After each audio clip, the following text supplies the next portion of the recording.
We are here at It's a Vibe. We're actually under a little construction right now, so the hopes is It's a Vibe will be functioning as it was envisioned 3 years ago or 2 years ago before the pandemic.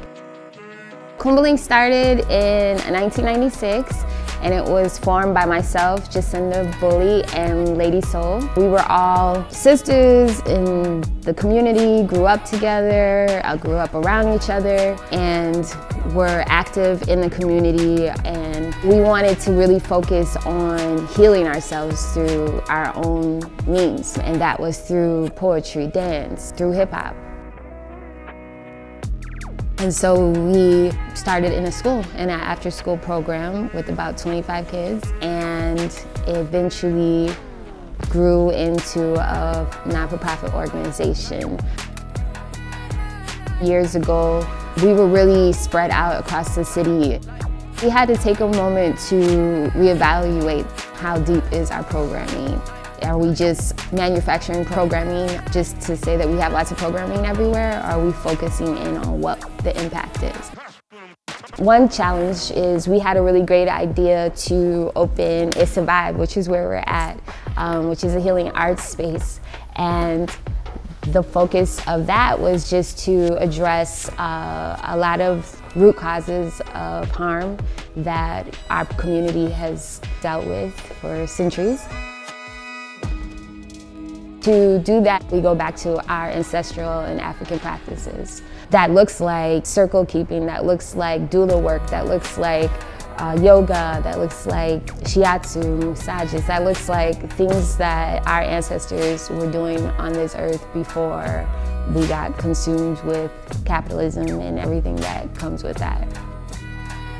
But the challenge with that is that we couldn't really just go straight into that work because at the time when we were opening up this space, the pandemic hit. So we ended up addressing, again, what our community needed. And those were basic needs like food, like clothing, and help in other ways that weren't specifically under the hip hop, lens.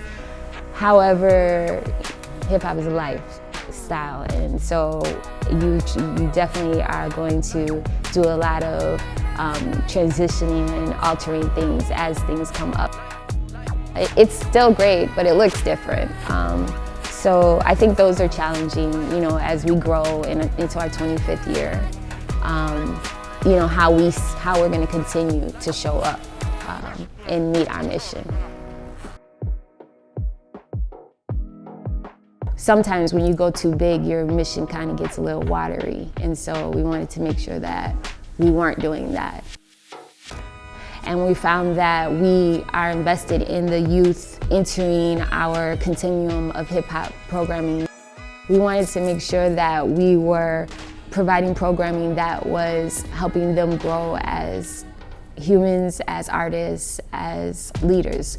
And so it meant that we had to come in a little bit more and not have so many programs all over the city, but focus deeper into the programs that we did have and streamline them and make sure that everything was really hitting our mission and that we're still showing up the way that we intended to show up from 1990.